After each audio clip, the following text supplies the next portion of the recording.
Okey. Suara okey? Suara okey tak? Saya tak pakai apa-apa. Saya memang macam live biasa. Cik Man macam live biasa, macam yang tiap-tiap malam tu. Kan, macam masalah lagi Masalah lagi bunyi teruk. Bunyi kat mana ya? Itu masalahnya tu. Rasa tak ada masalah rasanya. Selalu Cik Man cakap sebab kita busy, tapi sebelum ni busy okey aje. Benda. Satu telefon aku masuk. Okey. Saya ulang baliklah soalan kedua tadi Tak, bukan. Soalan dah okey dah. Ya, tapi suara Cik Man okey tak? Okey, saya boleh dengar? Okey.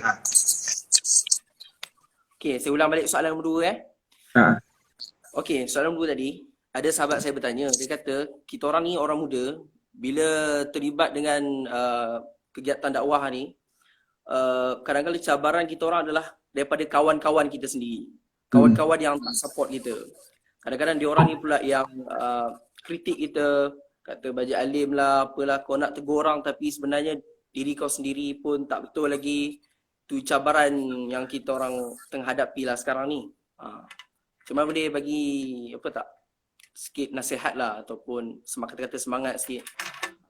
Itu perkara normal biasa berlaku lah bagi orang yang mula menceburkan diri dalam bidang dakwah. Lepas tu dakwah ni kena ada teamwork ataupun kata gerak kerja, ada jamaah, konsep yang Islam telah setkan pada kita, apa-apa pun buat kerja jemaah lah. Cuma kita kena faham lah, jemaah ni maksudnya tak semestinya kita ada teamwork, tapi kita rasakan bahawa lain daripada kita, ada juga jiwa-jiwa yang dalam kita tapi dia bersatu hati. Cuma mungkin tak berjumpa, mungkin tak bentuk satu persatuan. Jadi atas pendirian bahawa kita ini turut diraikan oleh mereka yang satu part ataupun satu lorong dengan kita, jadi sekurang-kurangnya kita akan ada satu spirit ataupun satu semangat bahawa bukan kita sahaja yang mengalami masalah dalam dakwah ini. Itu satulah. Yang kedua, kita jangan paksa diri. Kita jangan memaksa diri. Contohnya, contoh yang paling mudah lah. Kalau nak kejut kawan subuh lah kita nak dakwah kejut kawan subuh. Jadi akhirnya dia tak subuh. Dan kita pun rasa macam, saya letih lah berdakwah Ustaz, sebab saya kejut dia subuh pun dia tak akan bangun kan. Kita jangan paksa diri dan kita jangan ambil kerja Tuhan. Sebab kita hanya mampu untuk memberi orang lain jalan hidayah. Adapun hidayah yang sebenar adalah daripada Allah. Innaka la tahdi man ahbabta walakin Allah yahdi man yasha. Sesungguhnya kamu tak akan dapat memberikan petunjuk kepada siapa yang kamu sayang, tapi Allah bagi. Tapi kita kena yakin di sebalik kesukaran kita mengajar ataupun mungkin ada dakwah kita tak berkesan selama bertahun-tahun, confirm kita akan dapat pahala. Dia ada macam bunyi cengkerik pun ada juga. Cik Man punya. Aku tak faham betul masalah dengan sebelumnya okey aja. Sebelumnya aku buat video. Dia dah mula. Dugaan. Dugaan tak apalah. Okey, ada aku rasa macam tak ada pula masuk air handset ni. Berdesing. Ustaz, apa bunyi suara Ustaz ngilu? Dia kata maknanya suara Cik Man ngilu. Tapi Cik Man boleh dengar suara engkau je lah, clear. Cuma mungkin netizen. Saya dengar Cik Man jelas. Kita berdua okey kan? Kita berdua shock sendiri sekarang ni. Mungkin belah netizen yang bermasalah. Patro Rol, kau pakai apa? Cuba kau pakai earphone ataupun kau dekat macam mana? Pakai earphone balik. Kan aku kena pakai earphone juga. Cubalah.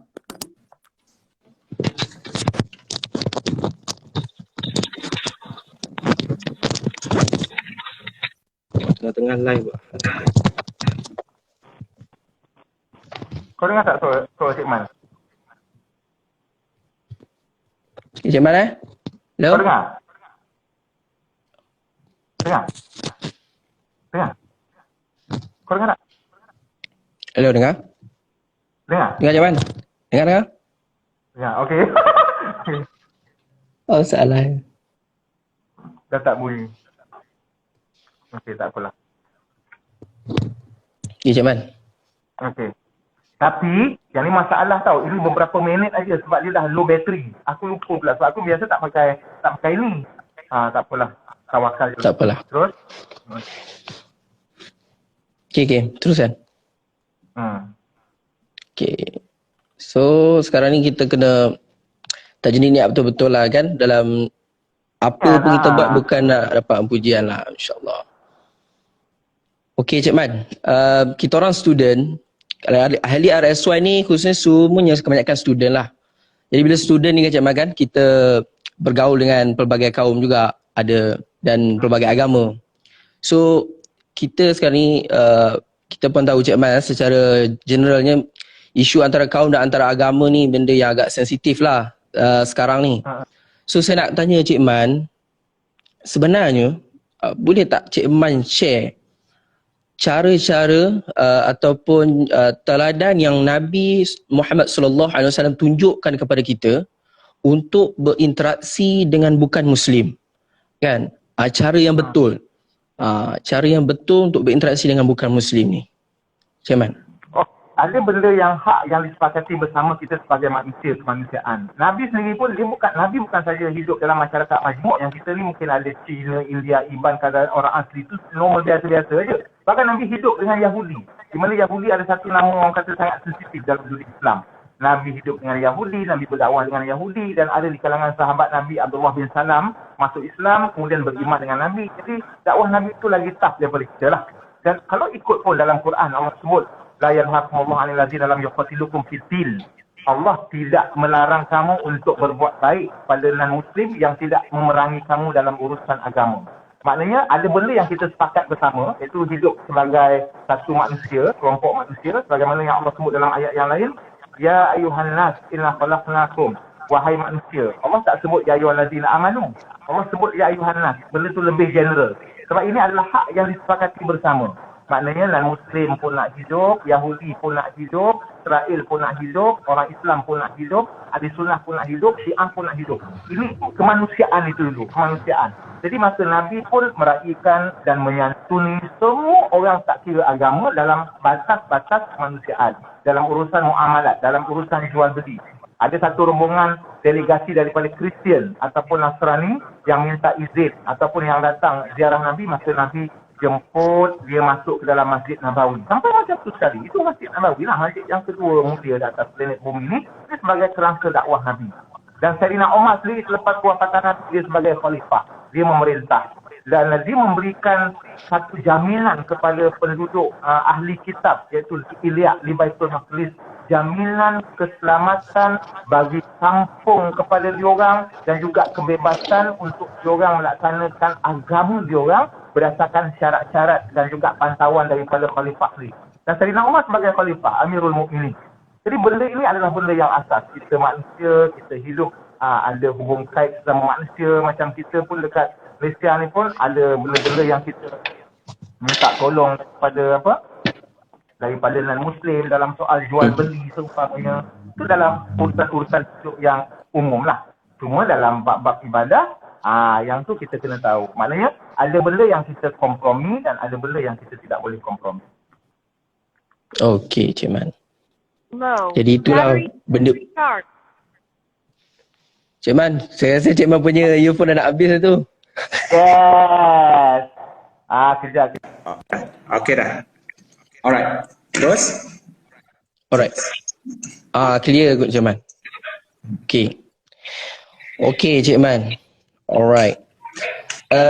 Kami ni ahli rakan siswa Yadim, dan saya rasa kebanyakan siswa kan kami di universiti kan banyak persatuan Islam dan sebagainya, ataupun banyak diorang akan buat program, run program macam-macam, khususnya program motivasi, program keagamaan, semua benda ni banyak berlaku.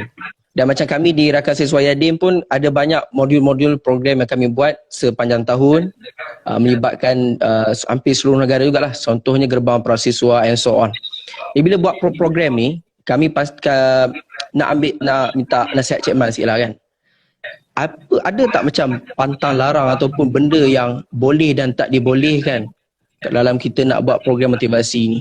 Benda yang orang kata panduan lah, sebagai panduan, guideline untuk kita. Apa benda yang kita boleh buat, apa benda kita tak boleh buat, kan?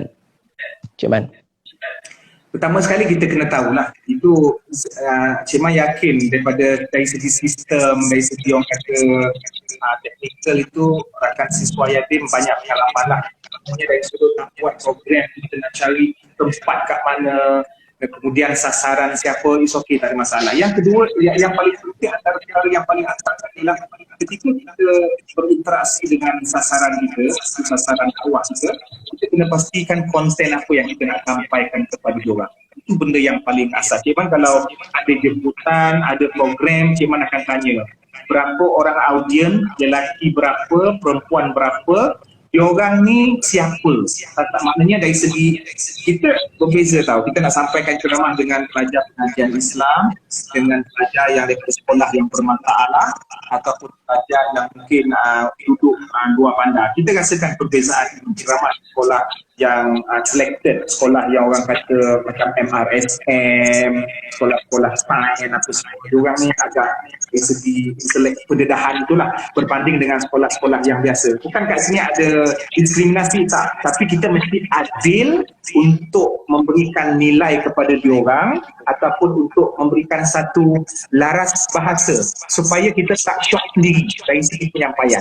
Okay? Seorang profesor pun yang dia belajar berpuluh-puluh tahun di luar negara, mungkin dia ada 2-3 PhD, dia tidak dikatakan bijak semata-mata dia mahir berbahasa Inggeris ataupun dia belajar luar negara. Contohnya, kalau dia dijemput ceramah di kampung-kampung dengan makcik-makcik ni, adakah dia dikatakan bijak dia berbahasa Inggeris dengan makcik-makcik dan kampung makcik tak faham. Jadi yang bijak itu ialah apabila seorang pendakwah itu menurunkan laras ataupun adjust dia punya laras bahasa dan mood dia sesuai dengan sasaran dakwah ataupun orang yang berada di tempat program. Itu antara perkara mungkin asas yang Cik Man akan ambil tahulah ketika ceramah ataupun yang program ceramah. Motivasi. Macam kan kalau buat program motivasi tu kan ada yang tutup mata, bayangkan ke sana ke sini, tu boleh ke Cik Man? Dia jangan buat benda kurafat, apa benda-benda syirik lah. Itu mungkin, itu teknikal masing-masing lah. Saya sendiri, personally saya tak buat lah. Mungkin masing-masing, dia kata setiap pendakwah ada cara pendekatan yang tersendiri. Kita pun tak menafikan cara orang lain lah. Kita tak serasi. Ada pendakwah yang dia kasih nangis punya audien. Ada pendakwah yang orang kata menempik-nempik. Ada pendakwah yang mungkin dia cakap slow dan sesuai dengan audien dia. So itu bergantung. Kalau ceramah dengan budak prasekolah ataupun dengan orang kata budak-budak sekolah rendah, ada sasaran. Contoh macam Cik Man sendiri, kalau dijemput di sekolah rendah, Cik Man akan demand dari sudut tahun yang terlibat dalam ceramah tersebut. Contoh dia katakan tahap 2 sahaja, sebab tahap 2 ni dia agak dewasa untuk dia sense dengan apa yang kita sampai. Tapi tak sesuai kita nak campurkan semua daripada prasekolah di darjah 1, 2, 3 yang diorang tak sesuai dan menganggap ceramah sejam itu sebagai heavy. Jadi ini merupakan satu yang tidak adil kepada tahap 2. Jadi maknanya ada benda yang tak sampai. Diorang dengan cara yang lain. So benda-benda yang macam yang kena raihkan. Adapun ya dari segi teknikal, ada jungle trekking, kemudian semayang dalam air apa semua tu, itu masalah masing-masing punya cara lah. Selagi tidak mengganggu dari segi sistem akidah ataupun perkara-perkara yang boleh bagi kesan buruk pada jiwaan diorang, insyaAllah lah why not kita guna berbagai cara. Okay, alright. Banyak soalan Cik Man. Tanya slow-slow lah kan. Tapi sistem suara gitu okey tak ni? Kalau saya dengar okey je Cik Man. Saya dengar Cik Man. Cik Man dengar saya tak? Sangat clear, cuma dari segi netizen ni kita tak tahu. Tapi tak apa. Betul tu. Okey, tak apa. Tak apa, kita teruslah go through lah pada soalan ni. Kalau nak kira tunggu banyak ni. Okey Cik Man, ada kawan saya tanya. Kan sekarang ni kerajaan dah lanjutkan PKP, Perintah Kawalan Pergerakan sampai 28 April. So benda tu buatkan banyak masa terluang. Kita pun tahu bila PKP dilanjutkan, masjid pun tak boleh lagi dihadiri dan program-program berbentuk fizikal tak dapat kita nak buat lagi lah kan. So Cik Man, pada pandangan Cik Man lah, apa atau program ataupun kegiatan dakwah yang dapat kita buat sepanjang tempoh PKP ni? Sebab RSY sendiri, dan saya rasa mana-mana NGO ataupun persatuan Islam yang buat kegiatan dakwah ni sendiri, diorang banyak buat program berbentuk fizikal. Tapi bila PKP ni, macam mana nak Cik Man nak teruskan lagi kegiatan dakwah ni? dia ada kata-kata tau daripada Bruce Lee. Aku ambil daripada Bruce Lee, bukan daripada tabi'in apa. Maknanya jadi seperti air yang dia tidak dibentuk tau, tapi dia mengikut bentuk suasana ataupun lingkungan. So sebelum PKP kita rasa bebas, boleh buat apa sahaja. Sebenarnya tak ada apa pun yang kita buat, sama je lah sebenarnya kan. Cuma bila lepas PKP, kita rasa macam benda-benda ni masalah psikologi. Sebab kita tahu tak, bila PKP kita tak boleh keluar ke mana. Ada juga orang yang sebelum PKP pun dia memang tak keluar ke mana. Tapi bila dia rasakan dalam hati dia, kalau dia nak keluar, dia boleh keluar, tapi dia tak keluar pun. Tapi bila kita dah PKP, dia main psikologi. Sebab kita dah tahu dah, kita memang tak boleh keluar ke mana. So kita gelabah sebab mindset kita. Akhirnya, kita buang masa untuk melayan kita punya overthinking ataupun mindset kita. Takat lingkungan kita dalam rumah, kita boleh dakwah dekat situ. Kalau tak dakwah pun, kita buat benda yang bermanfaat.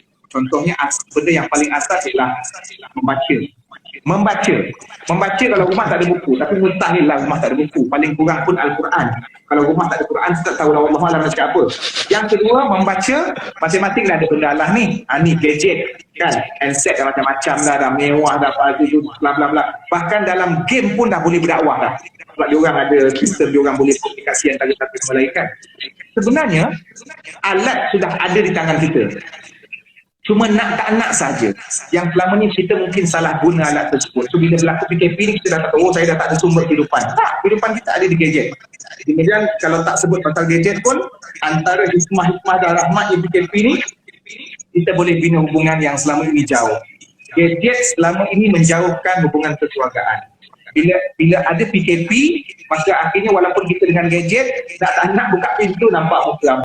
Buka pintu kan nampak muka mak dengan ayah. Itu besar itu aja. So akhirnya antara hikmahnya ialah kita dapat bonding balik, kita punya hubungan sesama family, mak ayah dekat situ lah. Tip muncul kan. Kata-kata hikmah, kebolehan manusia itu akan terserlah ketika mereka berada dalam keadaan terdesak. Itu yang sampai pakai baju kebaya dalam rumah tu, memang sekadar dalam rumah tu. Tapi itu tak nak kreatif yang macam tu lah. Maksudnya kreatif tu, bapa mungkin dia dia kumpulkan anak-anak dengan isteri dia buat sesuatu, mak pula mungkin dia bertambah kreatif dengan dia punya menu-menu ataupun websi. Kemudian budak yang duduk rumah dalam video ataupun yang tak reti video ataupun edit pun dah mula buat video. So benda-benda ini sebagai satu benda-benda yang positif.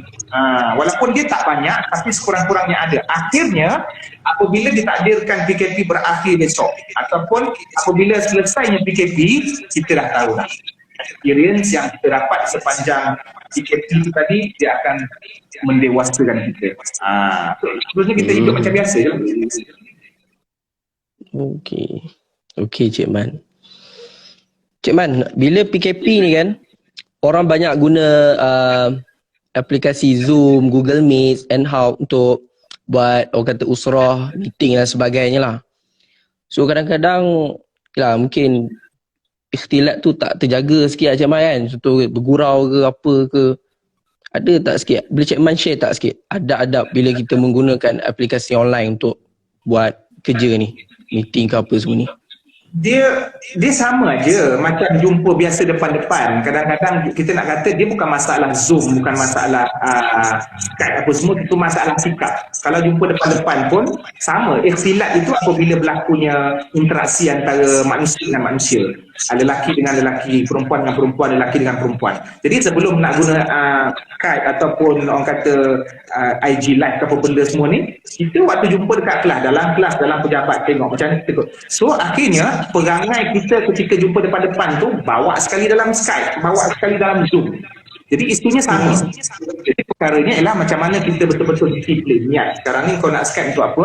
Untuk bincang homework. So kita setakat yang homework. Mana perbualan itu kena kawal. Tak payah tanya lebih-lebih. Kadang-kadang dekat situ lain kau rindu aku ke tidak, apa semua lelaki perempuan ni, kau pakai baju apa. Benda-benda yang macam tu sama sebagaimana kita nak berinteraksi ketika jumpa secara live. Yang pertama lah.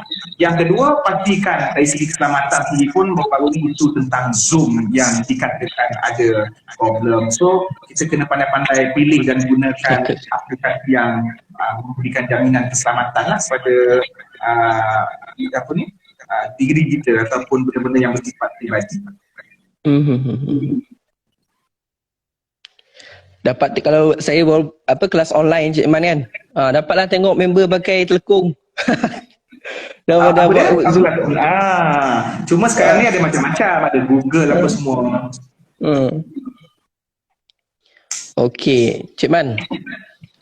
Okey, dekat you ni kita memang tahulah memang akan banyak pergaulan lelaki perempuan kan. So dalam buat program ke, nak buat apa ke, antara masalah lah yang saya tengok pengalaman saya sendiri, termasuklah diri saya sendiri, kadang-kadang kita susah tu nak jaga pergaulan tu. Terutama apabila kita ni bawa identiti, orang kata bila sebut rakan siswa Yadin, orang pandang berdiri agensi Islam, dakwah, orang pandang begitu. Tapi bila pergaulan tu kita tak mampu nak kawal dia jadi memberi impak negatif lah, persepsi yang negatif pada orang yang memandang. Nasihat sikit Cik Man untuk orang-orang macam saya dan kawan-kawan ni. Ini isu kita semua lah, isu kita semua. Selagi namanya manusia, tak kira lah yatim ataupun tak yatim ke, maka isu kita semua. Kadang-kadang orang surau, orang kampung, makcik-makcik dengan atuk-atuk pun bergurau-gurau juga. Kemudian orang pejabat pun, tak kira sesiapa pun. Saja kita kena ada letakkan satu kesedaran dalam diri kita. Waktu kita nak bekerja tu tujuan kita untuk apa? Adakah semata-mata untuk enjoy ataupun semata-mata kita nak satu ruang untuk kita berbual ataupun satu interaksi dengan keadaan yang tidak ada kawalan, dan itu yang pertama lah. Yang keduanya kita kena fikirkan tentang fitnah. Ada satu benda yang kadang-kadang halal, dalam agama ni halal, tetapi tidak boleh dipublikkan sebab takut menimbulkan fitnah. Petah lagi benda-benda yang bila melibatkan pergaulan ataupun interaksi antara lelaki dan perempuan. Mungkin bagi kita, okey saya tak ada nafsu sebab kita tengah bekerja. Tapi bukan itu alasan. Sebab dalam agama ni, apabila satu interaksi itu lekat dua syarat terpenuhi, maka barulah dibolehkan. Yang pertama, tidak menimbulkan nafsu syahwat. Yang kedua, tidak mendatangkan fitnah. Kadang-kadang kita tengok ada dua orang, adik-beradik kandung, akak dengan abang, dia jalan pegang tangan. Ada masalah pun, sebab dia orang memang ada adik kandung. Tapi apabila publik nampak, sebab publik tak semua tahu tentang kita, dan kita pun bukannya ada ruang untuk bagi tahu semua, maka akhirnya benda tu mendatangkan fitnah. So kita nak kurangkan risiko. Ada satu hari Nabi SAW, dia berjalan dengan isterinya sendiri, Sofiyah binti Huyai. Jadi tak semua tahu yang Nabi kahwin, tak semua tahu yang itu Ummul Mukminin. Bila Nabi jalan berdua-duaan bersama isterinya, ada dua orang lelaki yang ada rasa sesuatu yang negatif dalam hati. Apabila dia menganggap Nabi melakukan sesuatu dengan perempuan yang bukan mahram. Itu zaman Nabi dan terkena pada Nabi sendiri. Maka Nabi sendiri bagi tahu kepada dua orang lelaki itu, this is my wife, ini isteri aku. Tindakan Nabi itu untuk buka, orang kata, ikatan fitnah ataupun perkara-perkara yang boleh menjejaskan iman orang yang bersangka-sangka. Apatah lagi bila kita hidup di zaman yang moden, masing-masing ada handset, masing-masing boleh record, masing-masing boleh pandang, dan masing-masing boleh bawa cerita. Kita buat program motivasi yang jadi ad hoc, AJK, kena buat orang kata postmortem, memang kena selalu berjumpa pengarah dengan timbalan pengarah. So perkara ni kena kita kena aware lah. Nak bercampur tu tak ada masalah, tapi di samping pergerakan-pergerakan itu kita kena hati-hati. Okey. Cik Man, okey. Ada satu soalan daripada kawan saya, dia kata seorang wanita kalau nak bermusafir sendirian dalam satu tempoh masa yang lama adalah sebaiknya perlu ditemani mahram mereka untuk tujuan keselamatan dan sebagainya. Tetapi bagaimana pula perkara yang perlu dijaga jika wanita tersebut menyambung pelajarannya ke luar negara sehingga bertahun-tahun? Macam mana tu Cik Man? Ini masalah khilaf. Masalah khilaf di antara ulama. Okey, ada yang mensyaratkan, ada yang meletakkan situasinya kalau nak pergi Mekah dengan pergi umrah dan seumpama itu kes lain pula.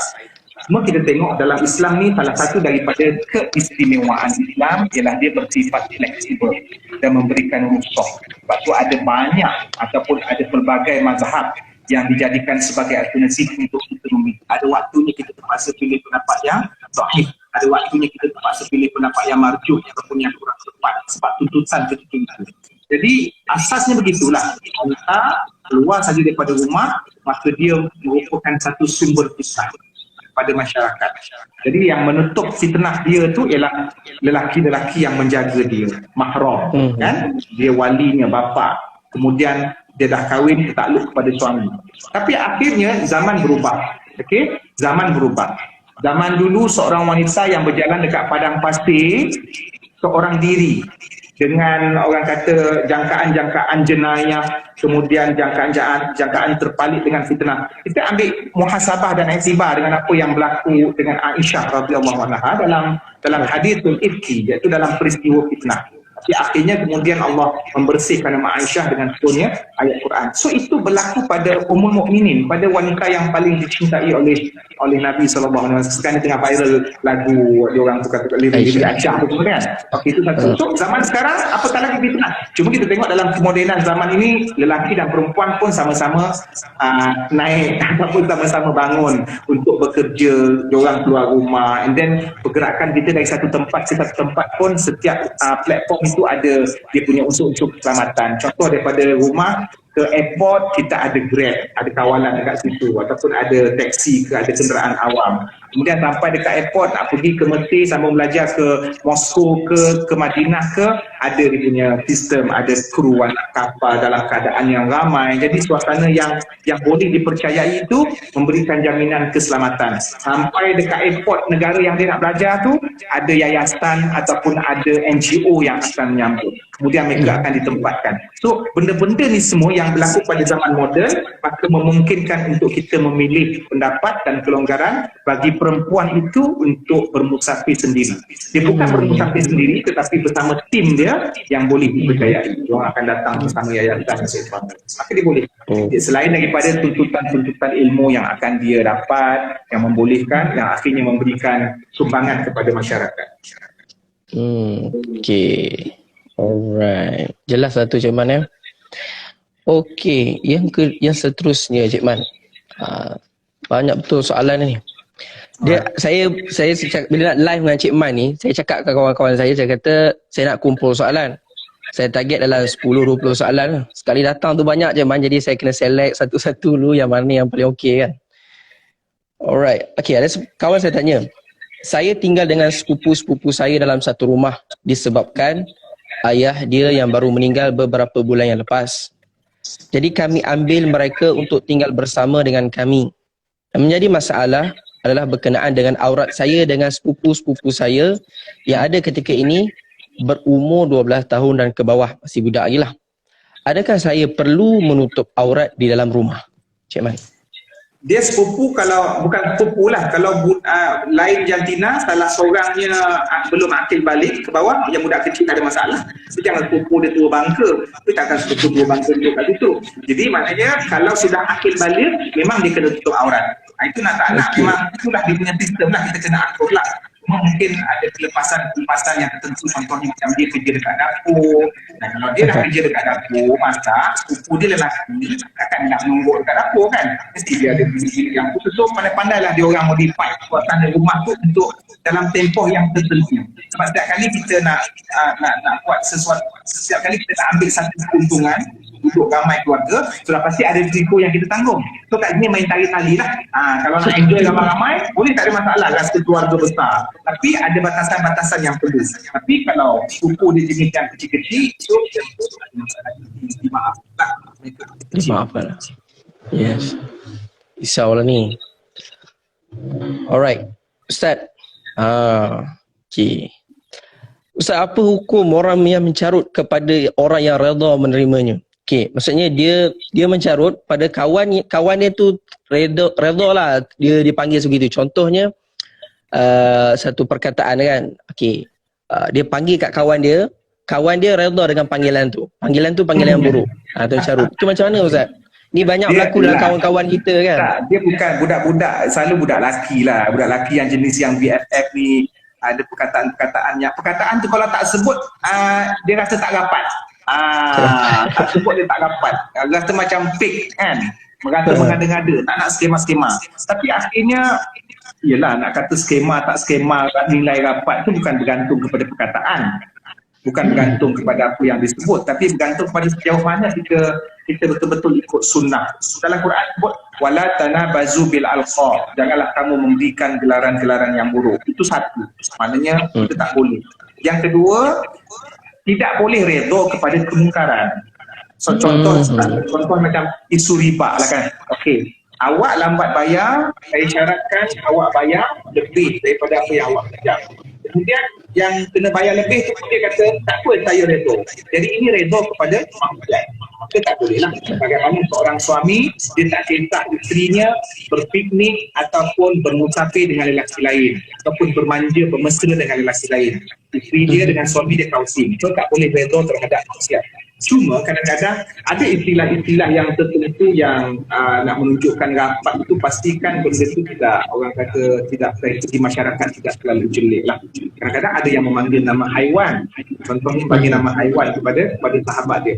Di kalangan ulama-ulama pun ada yang meletakkan nama haiwan, contohnya Sufyan Ats-Tsauri yang bermaksud lembu, Syekh Atiyah Saqar yang bermaksud elang, iaitu nama-nama yang diberikan yang menunjukkan keagungan, yang menunjukkan satu izzah ataupun kelebihan daripada binatang tersebut. Macam zaman Nabi dulu ada Abu Hurairah, iaitu binatang yang mulia yang sentiasa berada di sekeliling manusia. So nama-nama binatang ni kalau sebut tak ada masalah sebab dia ada maksud yang positif di balik binatang. Tapi kalau ada nama-nama yang 2 ekor tu ada payah lah kan. Walaupun dia tu nampak sangat benda tu tak berapa nak betul otak masing kan. Masih kena pandai pilih lah. 2 ekor yang murah lazah Cik Man 2 ekor yang murah lazah. Okey Cik Man. Okey, Cik Man, nak minta nasihat Cik Man sikit lah. Ada kawan-kawan di peringkat sekarang ni, kawan-kawan saya di mahasiswa sekarang ni, mereka ni orang yang orang kata nak dapat tempat dalam masyarakat. Mereka ni nak jadi orang yang diberi kepercayaan, diberikan peluang untuk memimpin. Dan ada di antara mereka ni memilih untuk terlibat dalam kegiatan politik dan sebagainya lah. Dia tak kisahlah di side mana mereka pilih. Cuma apakah nasihat yang terbaik untuk mereka ni? Apakah orang kata batasan-batasan yang diorang kena sebabkan siswa A dengan siswa B ni berbeza haluan. Mereka sanggup berkelahi dan sebagainya. Akhirnya kesannya buruk jugalah. So, apa nasihat Cik Man untuk siswa yang terlibat dalam politik ni? Okey, kita kena faham bahawa jelas mana? Clear, Fakrul? Clear. Macam clear macam Cik Man nampak kau macam ada lag sikit. Ada? Clear juga Sikit lah. Clear. Pertama sekali ialah kita kena faham kita berada di akhir zaman lah. Satu zaman yang Nabi pernah tengok dia punya kata badai-badai fitnah yang berlaku. Dan perkara tersebut bukan saja berlaku pada zaman kita, bahkan pada zaman Nabi lagi, kemudian pada zaman selepas kewafatan Nabi. Dalam buku sejarah sendiri pada fitnah yang awal berlaku dalam Islam ini ialah kewafatan Sayyidina Uthman. Okey, kemudian kita belajar juga daripada sejarah-sejarah pada berlakunya perangan zaman antara Ali dan Aisyah. Mana mereka ini adalah sahabat besar. Ali sebagai menantu Nabi dan Aisyah sebagai isteri Nabi. 2 sahabat besar yang dijamin. Okay. Pun begitu kita tengok berlakunya sesuatu yang rumit antara mereka berdua. Bukan kehendak diorang. Apabila perang Jamal itu banyak suara-suara yang mengatakan Aisyah dengki bersuara dengan Ali. Ali tidak menghormati Aisyah. Akhirnya sejarah itu pun menipu.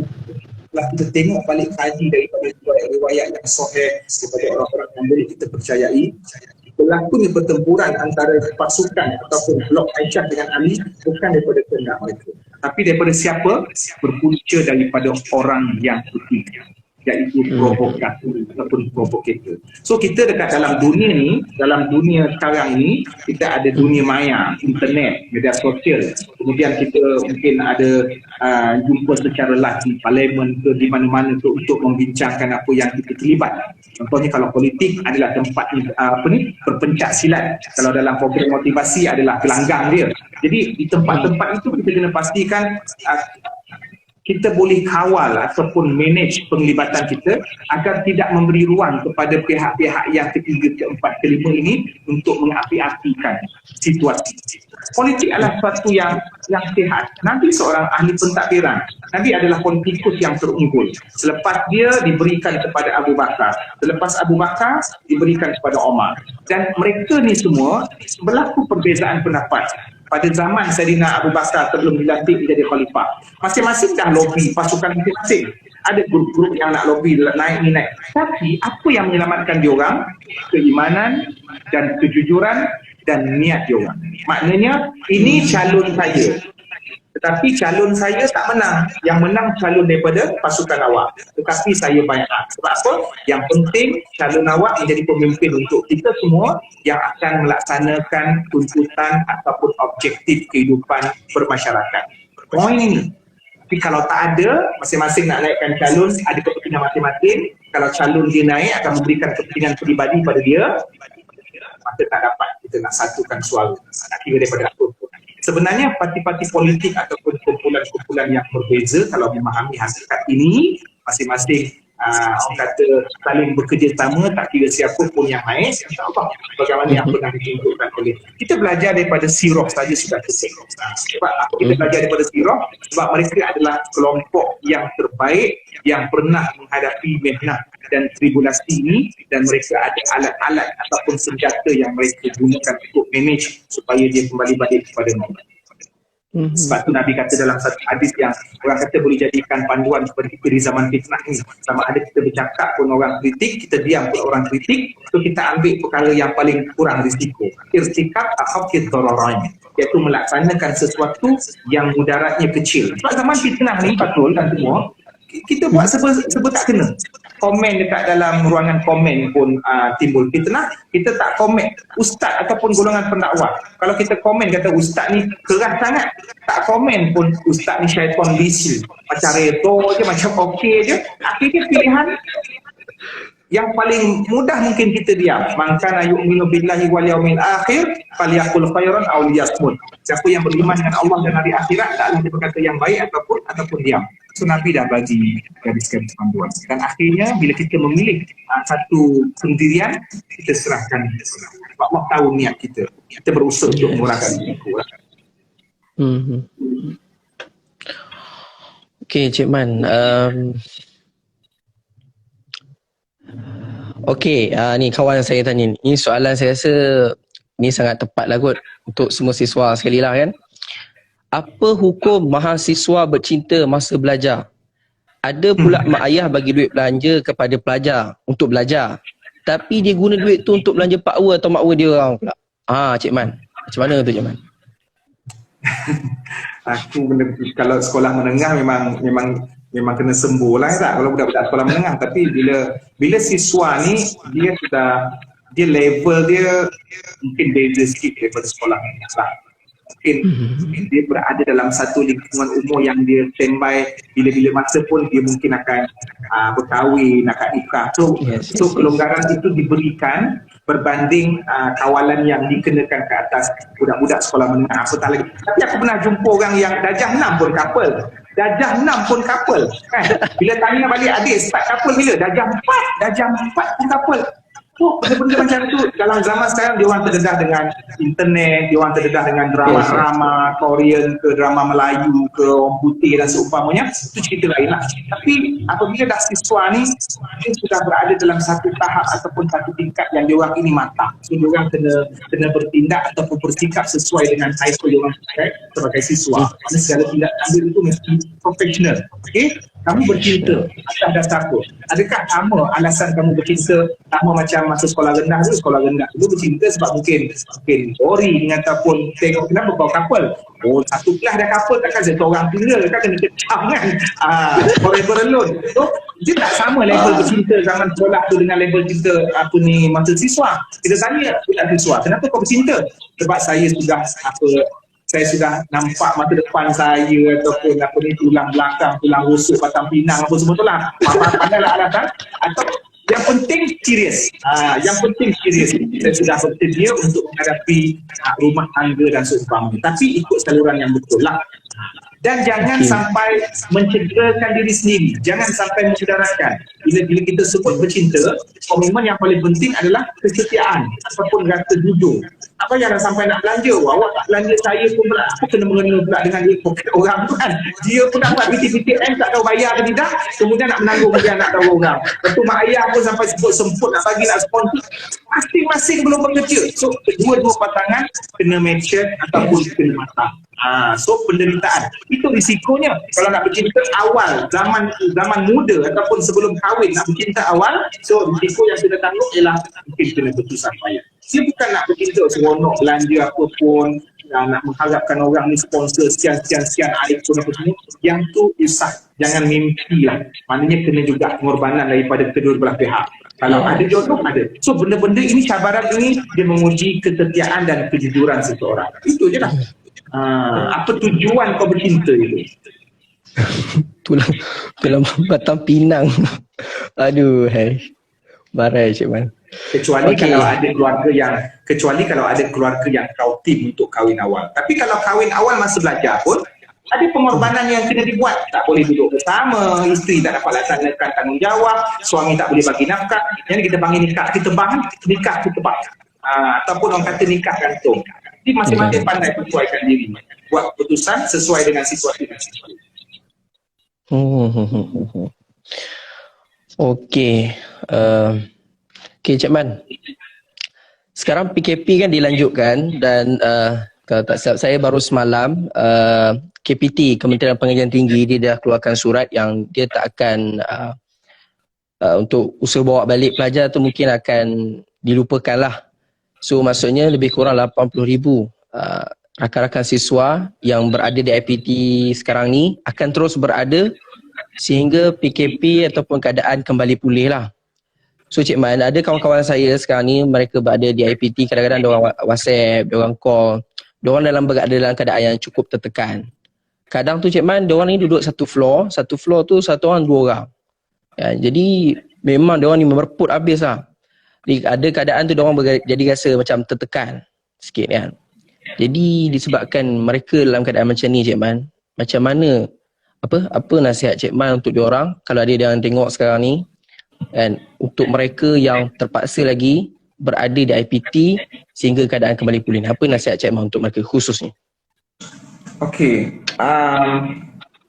kepada siswa-siswa kita pun memikir juga tu sebenarnya kan, kepada siswa-siswa yang tersangkut dekat kampus masing-masing ataupun di masing-masing tu, ialah benda yang tak dijangka ataupun benda yang orang kata tak ada signal awal, COVID pun datang tak berdalam, tiba-tiba dah macam ni. Jadi kita fahamlah orang yang berada di sana tu, kita cuba memahami lah. Dia sebenarnya kalau bila sebut benda ni bersifat global, pandemik ni bersifat global.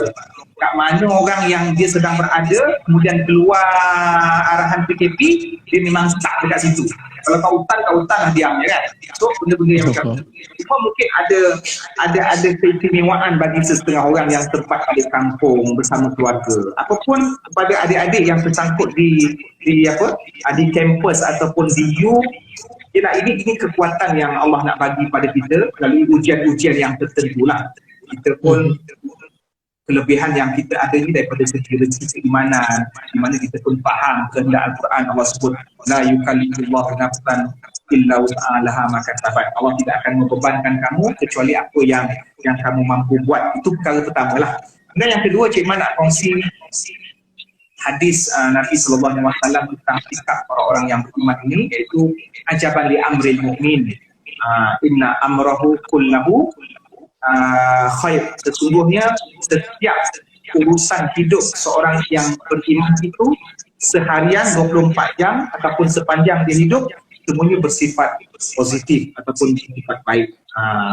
Dan walaisa dzalik li ahadin illa lil mu'min. Dan perkara ini tidak terjadi kecuali kepada orang yang beriman. Maksudnya perkara apa yang terjadi, dia akan buat relax saja. Bosan itu ialah perkara yang normal lah, merepot apa semua tu kita tak jangka. So keluarkan daripada diri anda kreativiti yang ada. Mungkin dia akan beralasan dah tak ada apa nak keluar ni, semua kreativiti dah ada kan. Tapi kau kena yakin juga, kita kena yakin. Bahkan bukan dia seorang saja, bukan siswa saja, orang-orang yang tertentu yang tidak siswa mungkin ada kerja-kerja yang menuntut dia outstation, tiba-tiba dia stuck. Kita tak campur lah orang-orang yang dah balik kampung tu. Bahkan yang balik kampung tu pun jangan seronok sangat.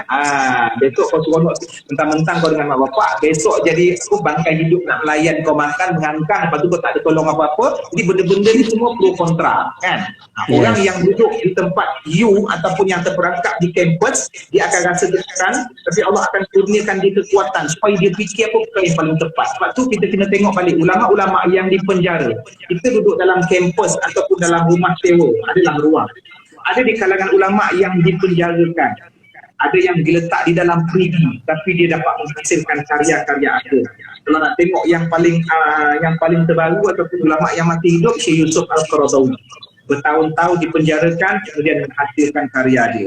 Kemudian Syed Qutb dipenjarakan, almarhum, kemudian menghasilkan tafsir. Okey, kemudian ulama-ulama dahulu, Ibnu Taimiyah, Imam Malik, Imam Hanafi. Dia orang berada dalam satu tempat yang gelap, kemudian satu tempat yang memang bukan VIP punya kelas, kemudian tempat yang sempit, tapi dia orang merdeka. So, siswa dan kita sendiri sebenarnya pun penjara juga kena ada satu pembinaan, satu jiwa yang menjaga. Maknanya hubungan kita dengan Allah lah. Ini dari segi spiritual. Bagi yang student dan non-muslim pula pun jangan risau juga bahawa dengan ilmu yang anda ada, lahirkan manifestasikan ilmu tersebut dalam satu bentuk yang mungkin boleh bawa manfaat kepada orang lain. Paling kurang pun kalau tak ada apa-apa hasil video yang boleh dihasilkan, paling kurang pun pengalaman sepanjang PKP ni dengan sabarnya, itu satu harta yang berharga yang kita boleh ceritakan pada generasi-generasi yang akan datang. So tak ada apa-apa yang negatif sebenarnya. Yes. Okey. Okey, mungkin soalan terakhir Cik Man. Okey, Cik Man ada tengok tak yang baru ni di laman web mana di Google ke mana-mana Cik Man ada, mungkin Cik Man tahu kot, yang track Pornhub ataupun laman web pornografi sejak PKP begitu meningkat. Malaysia berada di tangga yang keempat dunia. Maksudnya ramainya yang pergi ke laman web pornografi ni. Okay, sebab duduk kat rumah ataupun duduk terkurung, diorang ada telefon and then ada orang search benda ni kan. Dan Cik Man, kita tahu pornografi ni boleh menyebabkan ketagihan.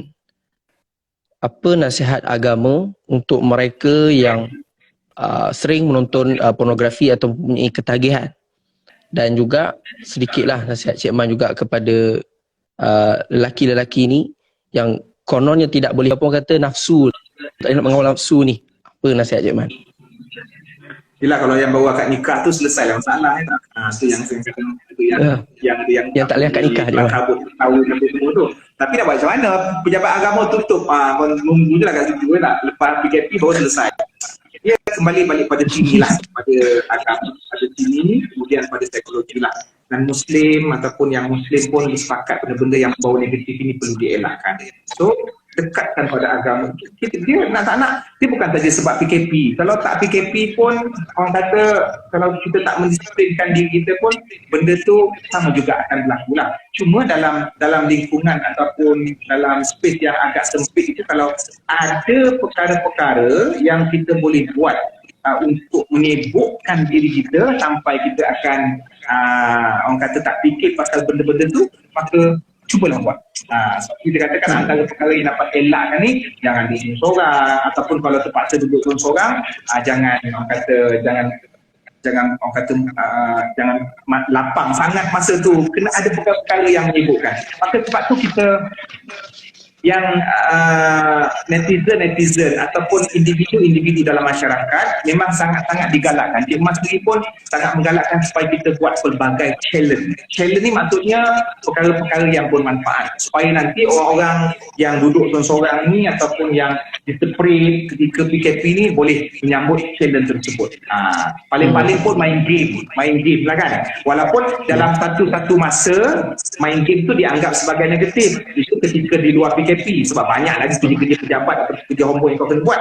Tapi ada satu masanya main game adalah pilihan yang terbaik. Itu setakat pilihan yang ada, maka teruskan. Bahkan game sekarang ni pun dah upgraded. Dia boleh interaksi dengan gamer-gamer yang lain, merapatkan ukhuwah Islamiah dan seumpamanya. InsyaAllah itu kekuatan yang Allah berikan kepada diri kita sendiri, kita boleh lari dan keluar. Maknanya dia punya ketagihan itu daripada teruk, dia akan boleh dikurangkan, akan disampailah dia menjadi seorang Muslim yang ataupun individu yang baik, insyaAllah. Cik Man ada main online game tak? Saya tak reti game, tapi aku gunakan IG ni untuk buat tuition. Kalau tak, Tidur je lah, itu je lah.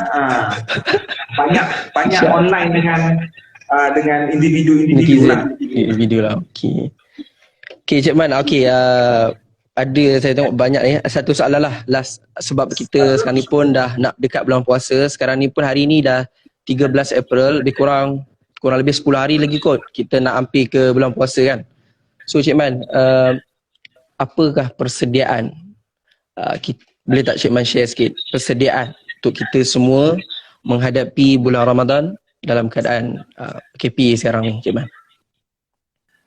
Nabi dah bagi persediaan, iaitu Allah telah menciptakan Syaban, satu bulan sebagai untuk orang kata apa?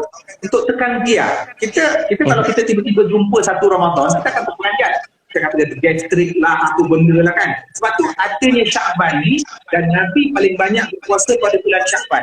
Apa hikmahnya? Supaya kita tak terperanjat kita datang satu Ramadan. Ini kita tak pernah puasa sunat, tak pernah berpuasa satu Ramadan, gastrik. Lepas tu ambil surat cuti, konon-konon boleh buka puasa seminggu bulan Ramadan. Banyak alasan, hari-hari lain tak ada pula gastrik. Jadi apabila berlakunya Syaban, adanya puasa-puasa sunat Isnin Khamis, puasa Nabi Daud, so kita dah biasa dengan puasa. Datang satu Ramadan pun, saya dah biasa puasa, jadi satu Ramadan ni satu kegembiraan untuk saya lah. Itu perkara yang Cik Man nampak Syaban adalah satu bulan sebagai orang kata batu asas untuk kita membina rumah Ramadan itu sendiri. Kemudian dengan pendirian kita, dengan keimanan kita, dengan kita punya ilmu yang kita tahu, Ramadan ini macam supermarket ataupun shopping kompleks yang besar yang akan bagi kita pulangan yang banyak, dengan tarawihnya, kemudian dengan sikap suka bersedekahnya, kemudian dengan orang kata dengan malam Lailatul Qadar, ruang-ruang yang lain yang Allah akan lipat gandakan pahala kita lah. Jadi kita rasa seronok. Kita jangan fikir apa yang Ramadan boleh bagi kita dengan makanan. Moral tak ada tahun ni kan, moral memang tak ada sebab PKP semua semua terawih dalam rumah. Tapi Allah confirm lipat gandakan pahala dari segi terawih lah. Dia bergantung juga pada PKP ni. Orang sibuk tanya, adakah Ramadan akan hilang? Ramadan tak akan hilang deh. Ramadan pasti akan datang. Bulan Ramadan akan kekal ada dalam kalender. Yang tak ada kita begitu surau saja. So benda-benda yang macam ni akan memberikan kita semangat untuk terus menghadapi Ramadan. InsyaAllah. Okey. Cik Man, last kata-kata terakhir Cik Man untuk nasihat untuk semua netizen, termasuk saya sendiri, khusus untuk siswa secara umumnya. Bagi saya, nasihat untuk saya juga, untuk Cik Man dan juga kepada netizen dan juga kepada rakan siswa yatim, warga yatim adalah bahawa kita dalam kehidupan kita ini, setiap kali kita diuji oleh Allah Subhanahu Wa Taala, kita kena faham bahawa ujian tersebut bukan menunjukkan Allah benci dengan kita. Bahkan kita paling patut risau kalau kita tidak diuji. Bukan maksudnya nilai kasih sayang Allah itu pada kemewahan yang Allah bagi.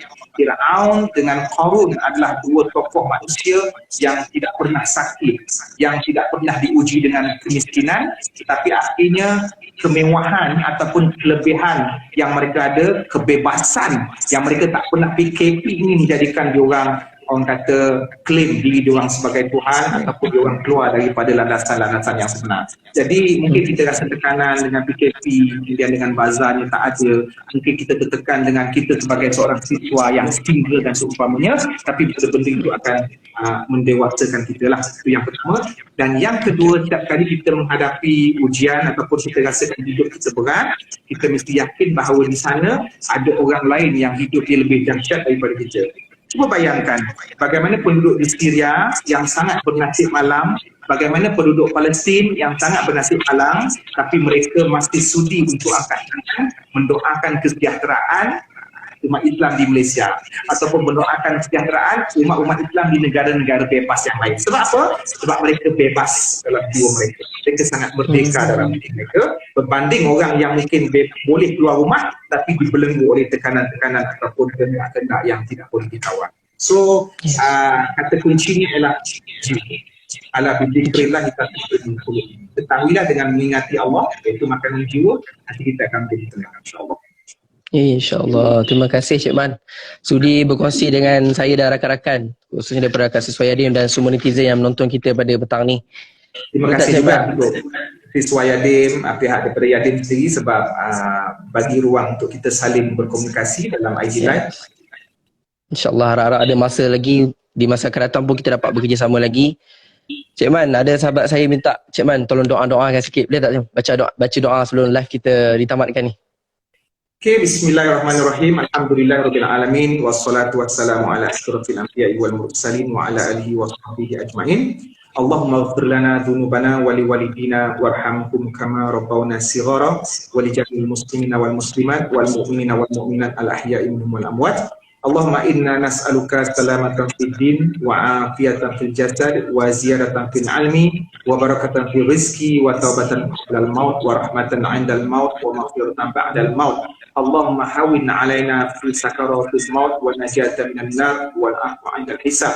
Allahumma ij'al jam'ana hadza jam'an marhuma wa tafarruqana min ba'dihi tafarruqan ma'suma. Rabbana atina fid dunya hasanah wa fil akhirati hasanah wa qina 'adzabannar. Allahumma inna na'udzubika minal baras wal juzam wasai'il asqam wa COVID-19.